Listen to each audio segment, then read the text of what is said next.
오늘 우리가 함께 볼 하나님의 말씀은 창세기 2장 16절부터 17절까지 말씀. 창세기 2장 16절부터 17절까지 말씀입니다. 우리 함께 봉독하겠습니다. 16절과 17절 말씀 함께 봉독합니다. 시작. 여호와 하나님이 그 사람에게 명하여 이르시되 동산 각종 나무의 열매는 내가 임의로 먹되 선악을 알게 하는 나무의 열매는 먹지 말라. 내가 먹는 날에는 반드시 죽으리라 하시니라. 아멘. 자, 오늘 읽은 말씀은 우리가 잘 알고 있는 선악과에 대한 이야기입니다. 이 선악과 이야기는 많은 그리스도인들에게 숙제와 같은 이야기입니다. 맛있고 좋은 것만 만들어 두셨으면 참 좋을 텐데 왜 먹지 말아야 할 것을 만드셔가지고 우리를 이렇게 고생하게 만드는지 이야기가 참 어렵죠. 그래서 믿음을 시작하는 사람들이라면, 또 성경을 조금 고민하기 시작한 분들이라면 항상 이 문제에 대해서 숙제처럼 어려워합니다. 선악과가 없었다면 얼마나 좋았을까. 죄를 지을 일도 없고 에덴 동산에서 하나님과 복되게 살았을 텐데 하나님께서 왜 이것을 만드셨을까? 마치 형사가 범인을 이제 잡기 위해서 함정을 파놓는 것처럼, 유도신문하는 것처럼 하나님께서 마치 우리의 어떤 이제 우리가 심판을 받게끔 어떤 의도한 것으로 심술궂게 선악과를 만드신 것처럼 여겨지기도 해서 이런 부분을 아마 여러분들이 한 번쯤은 고민해 보았을 것이라고 생각을 합니다. 우리가 선악과에 대해서 이런 고민들을 많이 합니다. 그런데 이런 고민들은 사실 선악과의 이야기를 천국과 지옥에 대한 관점, 그러니까 구원에 대한 관점으로만 들여다보기 때문에 생기는 문제입니다. 사실 우리 한국교회는 아주 오랫동안 구원에 집착을 했습니다. 내가 구원을 받았는지 받지 않았는지가 제일 중요한 문제이고, 또 다른 사람이 구원을 받았는지 받지 않았는지가 제일 중요한 문제였습니다. 그래서 내 구원을 확인하기 위해서 무엇을 강조합니까? 믿음의 확신을 강조하는 거예요. 내가 얼마나 의심 없이 확실하게 믿는가. 문제는 살다 보면 의심이 찾아오거든요. 그럴 때마다 내 구원에 대해서 불안함을 느끼게 되죠. 또 다른 사람의 구원을 확인하기 위해서 무엇을 합니까? 영접 기도를 시키죠. 내가 전도를 했는데 그 사람이 정말 예수를 믿는지 안 믿는지, 믿음을 시작했는지 아니었는지 알 길이 없으니까 영접 기도라는 것을 합니다. 구원이라는 것은 중요한 문제죠. 그러나 이 구원은 출발하는 것입니다. 달리기를 하는데 출발점에 머물러 있으면 문제가 되죠. 달리기를 시작했으면 결승점을 향해서 달려가야 합니다. 중요한 것은 출발한 것이기도 하지만 결국 결승점을 통과해야 한다는 것 아니겠습니까? 결승점을 향해 달려가야 하는 것처럼 믿음도 믿음이 지향하는 바를 향해 달려가야 하는 것이 필요합니다. 구원을 넘어서, 믿음의 확신을 갖는 것을 넘어서, 영접 기도하는 것을 넘어서 그 다음에 문제들이 있는데, 선악과는 바로 그 다음에 관한 문제인 것입니다. 하나님께서 선악과를 주신 것은 하나님과의 관계 안에서 있는 사람들이 어떻게 살아가야 하느냐에 관한 문제입니다. 하나님의 형상으로서 세상을 다스리는 존재로 창조된 사람에게 주어진 말씀이라는 것이죠. 다스리는 존재는 아주 막강한 힘과 권력을 가지게 됩니다. 영향력이 생각보다 크죠. 우리는 역사 속에서 이런 다스림을 실패해서, 잘못해서 역사 전체가 무너지고 나라가 망하는 경우를 수없이 봐왔습니다. 그러니까 막강한 힘과 권력을 가진 존재일수록 그 힘과 권력을 잘 사용하는 것이 필요하겠죠. 선악과는 바로 이 문제를 다루고 있습니다. 하나님의 형상으로 창조된 우리가 이 땅을 다스려 가야 할 텐데 어떻게 다스려 가야 하느냐에 관한 문제인 것이죠. 선악과는 선악을 분별하는 기준이 오직 하나님께 있다고 말을 합니다. 그래서 사람이 가지고 있는 그 권리, 그 어떤 영향력을 그 능력을 하나님 아래에 두어야 한다라고 가르쳐 주고 있습니다. 그런데 여기에 이제 선악과의 문제가 있는데, 하나님께서 우리가 하나님의 어떤 그 선함, 하나님의 뜻 아래에 우리의 모든 권력과 능력을 두어야 하는 이 문제를 우리에게 선택으로 남겨두셨어요. 선택은 무엇입니까? 할 수도 있고 안 할 수도 있는 것이죠. 그러니까 선악과를 먹을 수도 있고 먹지 않을 수도 있는 것처럼, 우리가 하나님의 형상으로서 그 어떤 능력과 힘을 어떻게 사용할 것이냐를 우리의 선택에게 맡겨 두신 것입니다. 하나님의 뜻대로 내 힘과 능력을 사용할 것인가, 아니면 하나님의 뜻이 아니라 다른 것을 따라서 내 힘과 능력을 사용할 것인가 라는 것이죠. 이것을 자유라는 이름의 선택으로 주신 것입니다. 우리가 하나님의 뜻을 따르는 것은 어떤 운명이나 숙명에 대한 이야기가 아닙니다. 하나님의 뜻을 따라가야 한다는 것이 때로는 오해를 만들어서 이렇게 이해되기도 합니다. 우리가 살아가야 할 방향, 그 길이 정해져 있어서 그 길을 따르지 않으면 내 인생 망하게 된다.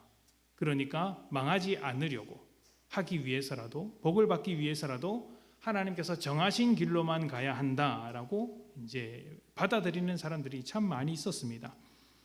제 친구 중에 이런 친구가 한 명 있었습니다. 이제 어렸을 때부터 함께 신앙생활을 하던 친구였는데, 부모님께서 이제 워낙 이게 아이가 생기지 않아서 이제 기도를 하신 것이죠.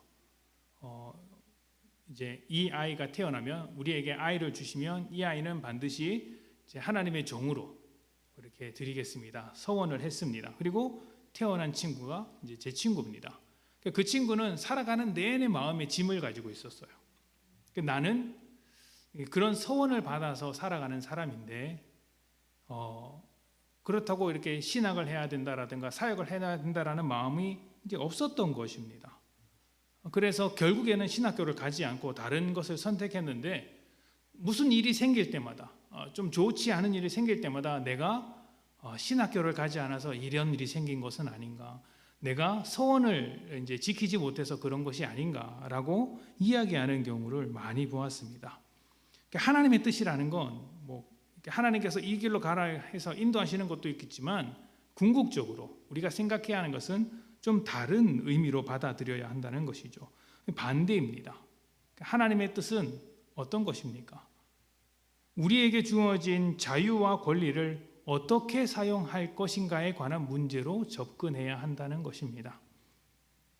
하나님의 뜻을 따라서 사용할 것인가, 아니면 하나님의 뜻과 반대되는 방향으로 사용할 것인가를 놓고 우리가 선택함에 있어서 이 선택을 어떻게 내릴까에 대한 문제인 것이죠. 그리고 이 문제를 선악과를 통해 가르쳐주고 있는 것입니다. 안타깝게도 아담과 하와는 하나님의 뜻을 따르지 않기로 결정을 했습니다. 하나님의 뜻을 따르지 않으면 남는 것은 무엇일까요? 내 뜻밖에 없습니다. 내 뜻밖에 없죠.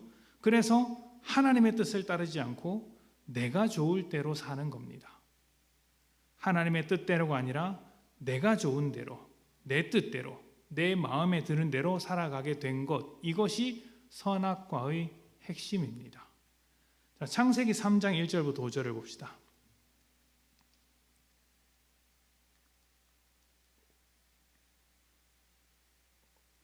창세기 3장 1절부터 5절. 그런데 뱀은 여호와 하나님이 지으신 들짐승 중에 가장 간교하니라. 뱀이 여자에게 물어 이르되 하나님이 참으로 너희에게 동산 모든 나무의 열매를 먹지 말라 하시더냐. 여자가 뱀에게 말하되 동산 나무의 열매를 우리가 먹을 수 있으나 동산 중앙에 있는 나무의 열매는 하나님의 말씀에 너희는 먹지도 말고 만지지도 말라 너희가 죽을까 하노라 하셨느니라. 뱀이 여자에게 이르되 너희가 결코 죽지 아니하리라. 너희가 그것을 먹는 날에는 너희 눈이 밝아져 하나님과 같이 되어 선악을 알 줄 하나님이 아심이니라. 아멘. 뱀이 어떻게 유혹을 합니까? 먼저 하나님께서 하신 말씀을 왜곡하면서 이제 유혹을 합니다. 모든 나무의 열매를 먹지 말라고 하신 적이 없죠. 그런데 뱀이 하나님께서 정말 너희에게 모든 나무의 열매를 먹지 말라고 하더냐라고 접근을 합니다. 하나님은 선악과만 먹지 말라고 하셨는데 그 말씀을 왜곡해서 접근했던 것이죠. 그리고 그 다음에는 이제 하와가 그 말씀을 듣고 이제 먹지도 말고 만지지도 말라 죽을까 하노라 이렇게 또 말씀을 왜곡합니다. 하나님은 이렇게 말씀하지 않으셨죠. 만지지 말라는 말씀도 하지 않으셨고 죽을까 하노라라고 말씀하지도 않으셨습니다. 죽는다라고 하셨습니다. 그러니까 지금 이 짧은 유혹의 사건 속에 거짓말이 아주 많이 있는 것입니다. 아담과 하와에게 중요했던 것은 이것 하나밖에 없습니다. 내가 보기에 좋은 것. 내가 보기에 좋으면 그만인 것입니다. 보암직도 하고 먹음직스럽기만 하면 되는 것이죠. 그것이 진리인지 거짓인지 분별할 마음이 없습니다. 정말 하나님의 뜻인지 아니면 그냥 거짓된 것인지를 분별할 생각 없이 그냥 보기에 좋고 먹을 만해서 먹은 것이죠. 하나님의 뜻은 없고 내 뜻만 있는 것입니다. 이것이 거짓일지라도 상관이 없고 죽음과 사망이라는 결과를 만들어내도 상관이 없습니다. 설령 죽음과 사망이라는 결과를 만들어낼 것이라고 충분히 생각할 수 있어도 어떻게 합니까? 내가 좋으면 그만이야 라고 하면서 외면합니다. 외면하죠. 그리고 그 순간 자기 만족을 위해서만 살아가게 되는 것입니다. 성경에서 탐심을 우상숭배라고 이야기를 하죠. 바로 이 문제 때문입니다. 탐심에 빠지면 옳고 그름을 문제 삼지 않습니다. 진리를 문제 삼지 않습니다. 하나님을 외면하기 시작합니다. 하나님의 뜻보다 내 뜻, 그것을 갖고 싶어하는 그 탐심, 탐욕만을 앞세우죠. 자기 만족을 앞세웁니다. 그리고 하나님을 자기 만족을 위한 도구로 사용하는 경우가 허다합니다. 기도할 때도 달라 소리를 하죠. 필요를 위해서 기도하지만 하나님의 뜻보다 우선되는 탐욕스러운 기도를 할 때도 없지 않아 있다는 것이죠. 신앙생활을 할 때 제일 위험한 것 중에 하나가 바로 이런 것입니다. 하나님을 도구로 사용하면서 하나님의 이름을 부르기 때문에 그것이 마치 신앙이라고 생각하게 되는 것입니다. 자기 만족과 하나님의 뜻을 구별하지 못하고 자기 만족을 위해 하나님을 사용하면서 그것이 마치 신앙적인 것이냐 이제 여기는 것이죠. 그러니까 기도 응답을 받았다고 하면서 하나님의 뜻과 하나님의 이름을 내세우는 경우가 있지 않습니까? 무서운 것입니다. 예전에 제가 고등학교 시절에 그 기독교 동아리에서 이제 우리가 헌금을 드린 것을 다 모아서 한 해 결산을 이렇게 했습니다. 그러니까 2학기가 끝나기 전에 방학이 들어가기 전에 모여서 이제 마지막 결산을 합니다. 그때 이제 회계가 재정 보고를 하는데 그 회계 보고를 다 끝나고 질문 있으면 손을 들라고 하자 그때 이제 한 친구가 손을 번쩍 드는 겁니다. 그리고 이의를 제기합니다. 보고 형식이나 내용이 크게 잘못되었다는 겁니다. 재정 보고를 그런 식으로 하면 안 되고 이 총회, 이 순서도 이런 식으로 하면 안 된다라고 하면서 덧붙이는 말이 무엇이었냐면 하나님 앞에서 정직해야 한다라는 말이었습니다. 맞는 말입니까? 아닙니까? 하나님 앞에서 정직해야 한다. 맞는 말입니까? 아닙니까? 맞는 말이죠. 정직해야 합니다. 그런데 맞는 말이 아니에요. 왜냐하면 지금 그 친구가 이야기했던 것은 자기가 알고 있던 보고 형식과 달라서 하는 말이었기 때문입니다. 그때 그 회장이 했던 말이 참 기억에 남습니다. 이제 꽤 괜찮은 친구였는데 그때 뭐라고 이야기했냐면 고등학생이었는데도 불구하고 이렇게 이야기를 했습니다. 교회마다 다른 형식을 가지고 있다. 자기의 경험이 맞다고 주장하면 안 된다. 재정에 문제가 있다면, 그러니까 재정을 사용하거나 그 재정에 문제가 있다면 그것을 문제 제기하는 것은 맞지만 형식이나 이런 것을 문제 삼지는 말아라. 우리는 각자 다른 교회에서 왔고 다른 교회에서 모여서 일을 하기 때문에 조금 달라 보일 수 있다. 이런 것을 문제 삼지 말라라고 했습니다. 우리가 하나님 앞에서 정직해야 한다라는 것을 이제 명분으로 삼아서 얼마든지 자기를 주장할 수 있습니다. 기도 응답을 받았다고 하는 것도 하나님의 뜻을, 하나님의 이름을 내세우면서 이야기할 때는 이런 점을 굉장히 조심해야 한다는 것이죠. 사실은 자기 만족을 위해 주장하는 것인데도 불구하고 하나님의 이름으로서 주장할 수 있다는 것입니다. 자기를 주장하기 위해서, 내 뜻을 내세우기 위해서, 나의 옳음을 내세우기 위해서 하나님의 이름을 파는 것이죠. 우리는 예수님께서 어떻게 죽으셨는지를 잊으면 안 됩니다. 십자가에 달리셨을 때 예수님의 죄목은 신성모독이었습니다. 하나님의 이름을 멸시했다. 대제사장과 바리새인과 서기관들이 예수님을 죽이고 정죄할 때 하나님의 이름으로 정죄했다는 것을 잊어서는 안 됩니다. 하나님의 이름을 말했다고 해서 다 신앙이 아닙니다. 하나님의 뜻을 내세울 때는 하나님의 뜻이 무엇인지를 분명히 알아야 합니다. 그런데 앞에서 말씀을 드렸죠. 하나님의 뜻은 오른쪽으로 가야 하느냐, 왼쪽으로 가야 하느냐, 앞으로 가야 하느냐, 뒤로 가야 하느냐, 오늘 해야 되느냐, 내일 해야 되느냐, 이런 것을 말하는 것이 아닙니다. 하나님의 뜻은 교회에게 있습니다. 하나님의 뜻은 교회에 있습니다. 이것은 교회가 해야 할 일이 있다는 의미도 아니에요. 일이 있지만, 교회가 일을 하고 사역을 하지만 그 일과 사역을 왜 하는가에 대한 문제입니다. 대단히 중요한 문제예요. 왜 하는가? 왜? 우리가 예배를 드리고 사역을 하고 이렇게 모임을 갖는 게 왜 하는가? 주일 설교 때도 살짝 말씀을 드렸습니다. 교회는 조직이 아니죠. 기관이 아닙니다. 시스템도 아니고 어떤 활동도 아니고 사회적 운동도 아닙니다. 이런 모든 것들, 그러니까 조직이나 기관, 시스템 이런 것들은 그 나름대로 목적이 있습니다. 그 조직에는 그 달성하기 위한 목적이 있죠. 또 기관이라면 그 기관으로서 운영되는 목적이 있습니다. 우리가 경북도청 신도시니까 도청이라는 기관도 도민들을 위해 봉사한다라는 그런 목적이 있지 않습니까? 그 목적을 잘 이루어내는 게 이제 그 기관이나 조직의 역할이겠죠. 그러나 교회는 그러한 목적을 가지고 만들어진 공동체가 아니라는 거예요. 하나님의 뜻이 교회에 있다라는 건 교회가 달성해야 할 어떤 목적을 가지고 있다는 말이 아닙니다.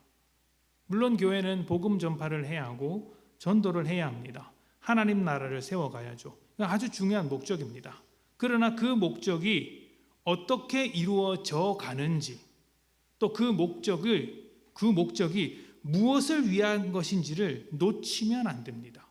이것을 놓치게 되면 일은 열심히 하는데, 사역은 열심히 하는데, 뜨거운데 하나님의 이름을 팔아먹는 자기 만족으로 가득한 교회가 될 수 있습니다. 다시 한번 말씀드리지만 교회는 어떤 목적으로 만들어진 공동체가 아닙니다. 교회는 하나님께서 목적으로 삼으신 공동체입니다. 이게 핵심이에요. 교회가 목적이에요. 교회가 어떤 목적을 위해서 모인 것이 아니라 교회가 목적이 되어서 하나님이 일하셨고 그 덕분에 모인 공동체입니다. 그러니까 교회에서 무슨 일을 한다면 그 목적이 누구예요? 사람이에요. 여러분이에요. 교회 자체가 목적이고 교회가 사람이기 때문에 다시 말하면 사람이 목적입니다.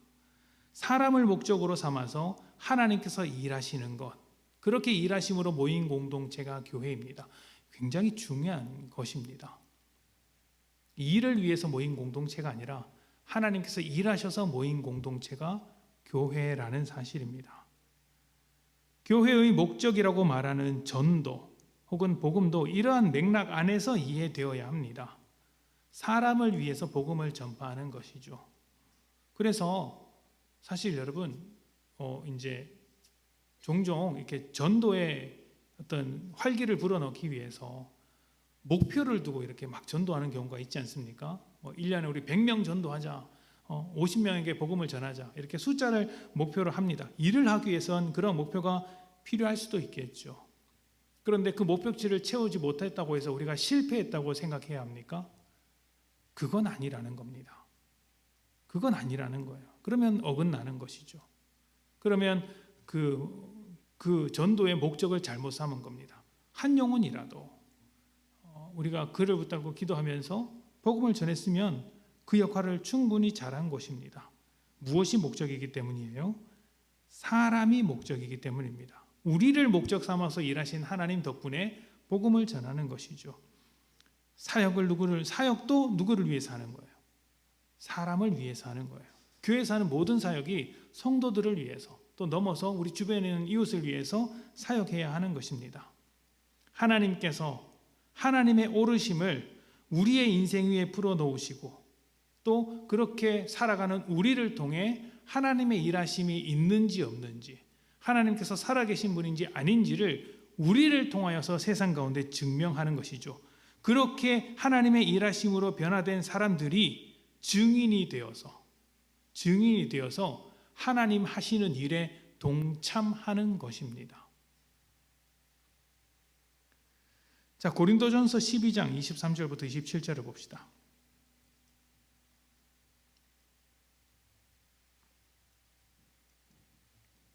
고린도전서 12장 23절부터 27절 우리 같이 봉독할까요? 23절부터 27절까지 말씀. 자, 시작. 우리가 몸에 덜 귀히 여기는 그것들을 더욱 귀한 것들로 입혀주며 우리의 아름답지 못한 지체는 더욱 아름다운 것을 얻느니라. 그런즉 우리의 아름다운 지체는 그럴 필요가 없느니라.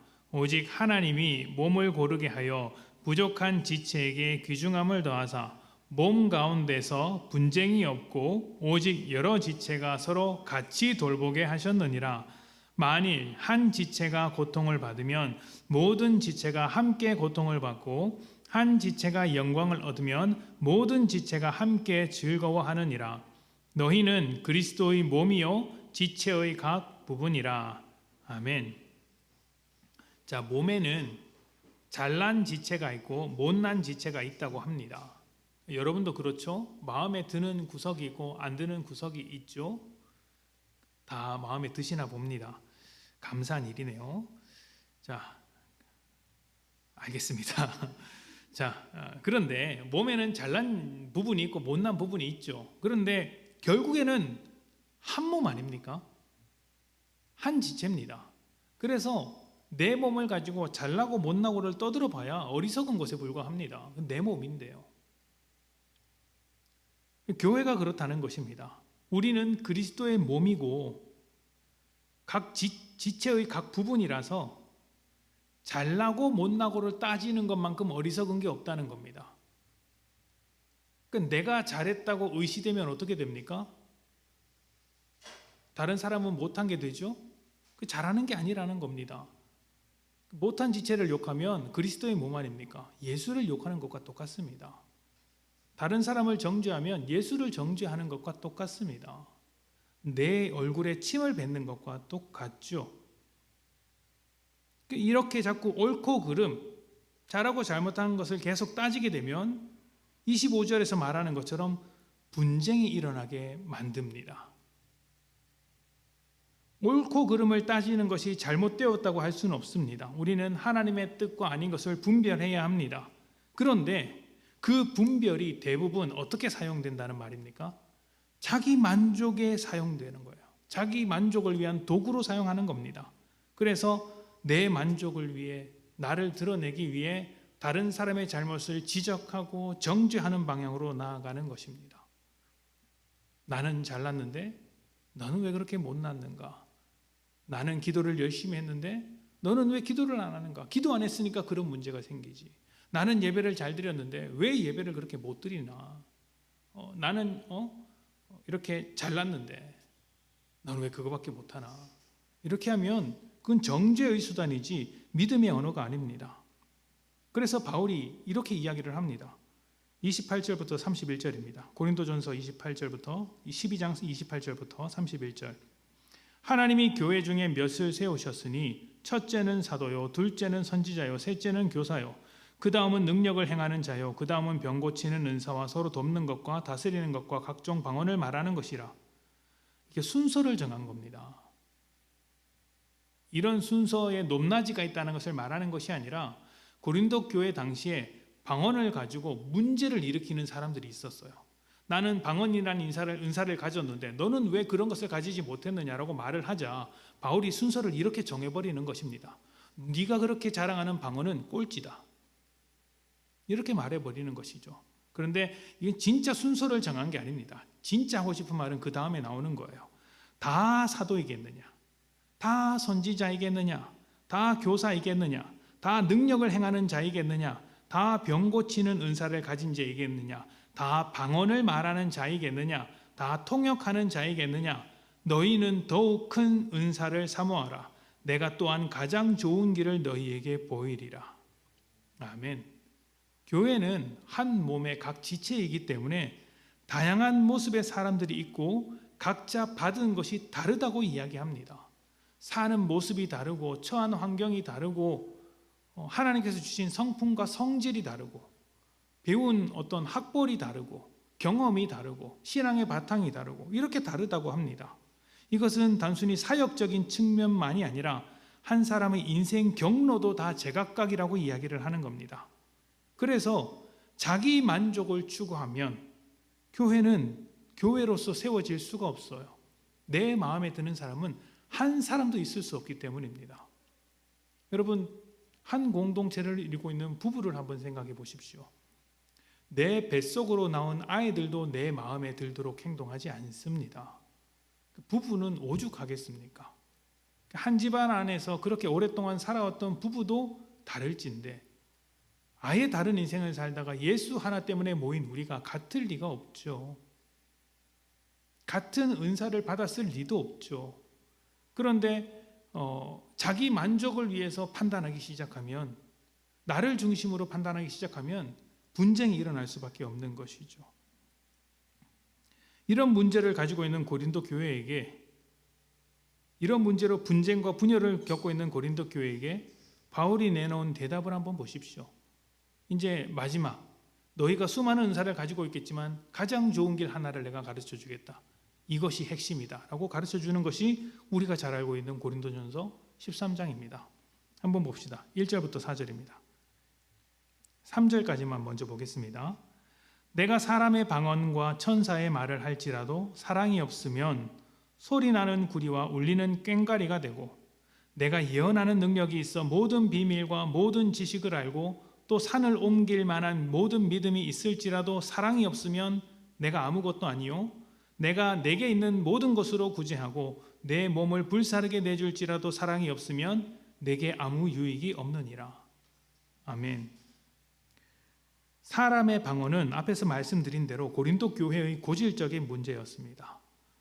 방언이라는 은사를 받은 사람이 받지 않은 사람들에 대해서 문제 삼기 시작한 것입니다. 바울이 이렇게 이야기하는 거예요. 이런 표현이 적절할지 모르겠지만 방언 좀 받았다고 훌륭한 믿음인 것처럼 자랑질하는데 그거 아니다 말을 하는 거예요. 천사의 말을 하는 것은 누가 들어도 옳은 말을 하는 것입니다. 하나님의 뜻대로 말을 하는 것이겠죠. 천사가 하나님의 말씀을 전하는 사람이니까. 그런데 그런 말도 사랑이 없으면 어떻게 됩니까? 누가 들어도 옳은 말인데 사랑이 없으면 시끄러운 소리에 불과합니다. 쓸데없는 소리, 듣기 싫은 소리, 들을 필요 없는 소리라는 것이죠. 예언하는 능력과 모든 비밀과 지식은 하나님의 말씀을 전하는 능력, 성경을 잘 가르치는 능력이라고 할 수 있습니다. 그런데 그렇게 하나님의 말씀을 잘 가르쳐도 무엇이 없으면, 사랑이 없으면 아무것도 아닙니다. 근데 여기서 아주 재미있는 표현이 있어요. 3절에 뭐라고 이야기하냐면, 2절에 뭐라고 이야기하냐면, 내가 예언하는 능력이 있어 모든 비밀과 모든 지식을 알고 또 산을 옮길 만한 모든 믿음이 있을지라도 사랑이 없으면 누가 아무것도 아닙니까? 내가 아무것도 아니랍니다. 내가 말씀을 전하는데 사랑이 없으니까 내가 아무것도 아니랍니다. 그 말씀의 능력이 있어서 그 말씀을 듣는 사람에게는 은혜가 될지언정 그 말씀을 전하고 있는 당사자에게는 아무것도 아니다라는 것이죠. 사랑이 없으면 자기 만족에 불과할 것이기 때문입니다. 이것은 설교자인 저에게 굉장히 이제 아프게 다가오는 말씀입니다. 그러니까 제가 설교를 할 때 여러분 하나님의 마음을 품고 사랑의 마음을 품고 설교를 할 때 여러분에게도 은혜가 되겠지만 저에게도 은혜가 되겠죠. 그런데 제가 설교를 할 때 아주 기가 막히게 설교를 했는데 그 설교를 통하여서 제가 어떤 마음을 품고 있었냐면 그래 나 이렇게 설교 잘하는 사람이지.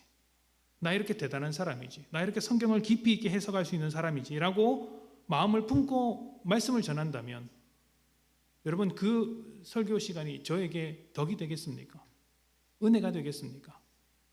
하늘의 보상을 땅에서 다 찾은 것에 불과하지 않겠습니까? 오히려 하나님께서 이렇게 나무랄 만한 설교를 한 것이죠. 물론 듣는 자에게는 말씀의 힘이 있기 때문에 설교자의 힘이 아니라 복음 가운데 말씀 가운데 힘이 있기 때문에 은혜로 역사할 수 있겠으나 그것을 말하는 자에게는 아무것도 아닌 시간이 되는 것입니다. 자기 만족을 위해 했을 뿐이고 그렇게 사람들이 알아주면 그 알아준 것으로서 끝나는 것이죠. 하나님께서 알아주시지는 않을 것입니다. 그 다음 3절을 보면 더 기가 막힙니다. 내가 내게 있는 모든 것으로 구제하고 또 내 몸을 불사르게 내어줄지라도 사랑이 없을 수 있다고 이야기를 합니다. 여러분 보통 사랑이라고 하면 이렇게 말하지 않습니까? 내가 가진 것으로 다른 사람을 막 돕고 내 시간과 정성을 쏟아부어서 다 내어주고 그렇게 막 이렇게 주는 것을 사랑이라고 말하지 않습니까? 그런데 그게 사랑이 아니랍니다. 그게 사랑이 아니랍니다. 그것과 사랑은 다른 것이라고 이야기를 하고 있어요. 그렇게 다른 사람에게 내 것을 막 퍼다 주고 있는데도 불구하고 사랑이 없을 수 있다고 합니다. 놀랍지 않습니까? 그렇게 다른 사람들에게 퍼다 주는 것도 다른 사람을 위해 내 삶을 쏟아 넣는 것도 얼마든지 자기 만족을 위해서 할 수 있다라고 이야기하는 거예요. 자기 만족을 위해서. 자기를 위해서 남을 돕는 겁니다. 그러니까 그건 아무것도 아니죠. 사랑이 없는 행동에 불과하다는 것입니다.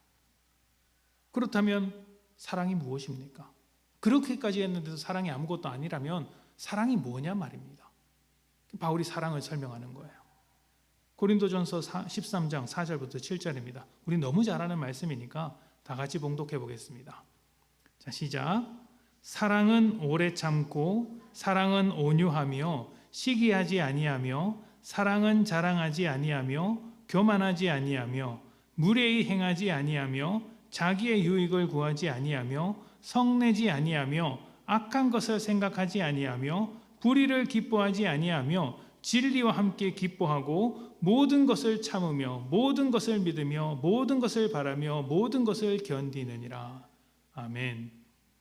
사실 이제 5월달 중에 아니면 6월달 들어갈 때 예수님의 명령 시리즈를 또 하게 될 텐데 그 주제가 사랑입니다. 그래서 사실 이 본문을 미리 하면 다음에 할 내용이 없어서 조금 이렇게 주저했는데 짧게 말씀드리면 이런 것이죠. 오래 참는 건 말 그대로 오래 참는 겁니다. 온유한 건 그냥 죽어 지내는 거예요. 시기하지 않는 것은 나보다 다른 사람이 잘났더라도 질투하지 않고 그것을 그대로 인정하는 것이고요. 나를 드러내지 않는 것, 자랑하지 않는 것이죠. 교만하지 않는 것입니다. 또 무례히 행하지 않습니다. 예의 있게 선을 지켜가면서 조심스럽게 상대방에게 대합니다.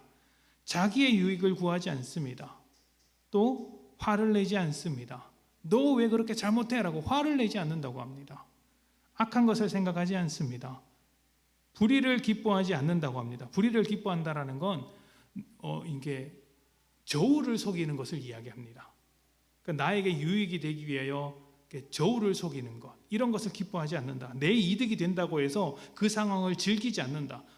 좀 더 적극적으로 말하면 손해 볼지라도 사랑을 잃어버리지 않는다가 되겠죠. 또 진리와 함께 기뻐합니다. 그리고 모든 것을 참으며 모든 것을 믿으며 모든 것을 바라며 모든 것을 견디느니라라고 합니다. 이게 복잡한데 딱 한 가지만 생각하면 됩니다. 처음과 끝에 나와 있는 말씀. 맨 처음과 끝에 뭐라고 이야기합니까? 사랑은 오래 참는 것이라고 합니다. 그리고 마지막에는 모든 것을 참고 견디는 것이라고 이야기를 합니다. 사랑은 견디는 것, 참는 것이라고 말을 합니다. 여기서 참고 견디는 것은 자기 만족을 위해서 참는다라는 것이 아닙니다. 자기 만족을 위해서는 여러분 참을 필요가 없습니다. 그냥 포기하면 됩니다. 안 하면 됩니다. 내 마음에 안 드는데 굳이 그거 붙들고 살아서 뭐합니까? 내 마음에 안 들면 떠나면 그만이고 헤어지면 그만이고 포기하면 그만입니다. 그게 훨씬 더 만족도가 높은 것일 거예요. 그래서 요즘 시중에 나오는 책을 읽어보면 어떻게 말합니까? 인간관계의 폭을 줄여라. 마음에 드는 소수의 사람하고만 관계를 맺으면 살아라. 이렇게 말하지 않습니까? 그렇게 인간관계 많이 필요 없다. 그런 인간관계 다 끊고 살아도 편안한 인생 살 수 있다. 별로 네 인생에 도움이 안 될 것이다. 이렇게 주장하는 책들이 아주 많습니다. 아주 많아요. 자기 만족이 제일 중요한 세상이기 때문이겠죠. 그러나 우리는 자기 만족이 아니라 하나님의 뜻을 따라 살아가기 때문에 참고 견디는 겁니다. 오래 참고 견디는 것이 사랑인 이유는 자기 만족을 위해서 하는 일이 아니기 때문입니다. 하나님께서 십자가를 통해 보여주신 그 사랑이죠. 죽기까지 자신을 내어주신 것처럼 오래 참는 것이 사랑입니다. 얼마만큼 오래 참아야 하느냐? 기가 막히게도 하나님은, 또 바울은 그 기간을 말하지 않으셨습니다. 3일 오래 참으면 사랑이다. 일주일 오래 참으면 사랑이다. 이렇게 말씀하지 않으셨어요. 오래인 것이죠. 오래. 얼마만큼 오래? 여기까지입니까? 하나님 뭐라고 하시겠어요? 오래. 미치겠죠? 하나님께서 일하실 시간 동안 받아주어라. 견뎌야 한다. 그게 사랑인 것입니다. 하나님께서 일하고 계신데 그 일하심에 함께 선 사람들이 왜 하나님의 시간을 오래 참아주지 못합니까? 우리 여기 예배에 오신 분들의 절반이 주일학교 교사입니다. 이렇게 들으시면 이제 음성으로만 들으시는 분들은 엄청난 이제 인원이 이제 예배를 드리신다고 생각을 하게. 주일학교 교사가 절반이나 나왔어 이렇게. 그러나 어쨌든 근데 우리가 아이들을 볼 때마다 답답한 게 그런 것 아니겠습니까? 집에서 키우는 아이들도, 우리 집에 크는 아이들도 문득문득 그런 생각 들지 않습니까? 우리 애가 언제 이렇게 컸지? 이런 생각 들지 않습니까? 어렸을 때는 자기 손으로 밥도 못 먹는 애가 이제 알아서 냉장고를 뒤지는 나이가 되었고, 자기가 하는 말이 무엇인지도 모르고 장난치기에 급급했던 아이가 어른들의 눈치를 보기 시작합니다. 여러분, 눈치를 본다는 것은 대단한 수준에 올라간 겁니다. 해야 할 일과 하지 말아야 할 일을 안다는 거거든요. 물론 안다고 해서 그걸 잘해낼 수 있느냐는 또 다른 문제이겠지만 아는 게 어딥니까? 주일학교를 보면 제가 목자님들이 훌륭해요. 왜냐하면 답답하거든요. 그런데 저는 또 한편으로는 그런 생각이 듭니다. 제가 지금까지 경험했던 주일학교 아이들 중에 제일 문제였던 아이가 누구냐면 저예요. 저예요. 저는 주일학교 다니는 내내 부모님이 주시는 그 100원의 헌금을 들고 예배 시간 시작할 때 오락실에 가서 예배 시간 끝날 때 교회 들어왔습니다. 유명했어요. 오죽했으면 그 교회 장로님, 부장 집사님이 오락실로 저를 찾아왔어요. 그래서 저한테 그 헌금을 받아갔습니다. 이거는 네가 헌금으로 이제 부모님이 주신 거니까 이 헌금을 드려라. 그리고 이제 제가 그걸 안 내놓으니까 어떻게 합니까? 그 부장 집사님이 본인 호주머니에서 100원을 꺼내 주시면서 이걸로 오락을 해라. 이거는 헌금이니까 드리고 이걸로 오락을 해라고 하셨어요. 그러면 좀 성숙한 믿음이면 그래, 내가 잘못했구나. 내가 하나님 앞에 죄인이구나. 눈물을 뿌리면서 네, 알겠습니다. 제가 헌금을 가지고 교회 가서 예배 드리겠습니다. 이렇게 했겠죠. 제가 어떻게 했습니까? 어떻게 했겠습니까? 아싸 하고 그 200원을 다 가지고 오락을 했어요. 뒤에서 부장 집사님이 기다리는데도 불구하고 그걸 6년 내내 했습니다. 6년 내내. 유명했어. 지금도 이제 가면 그때 저를 가르치셨던 교사 선생님이 그 이야기를 하세요. 그런 애가 목사가 됐다고. 그 감격해 하시죠. 그 감격은 그분밖에 모르는 겁니다. 왜냐하면 그분은 오래 참으셨거든요.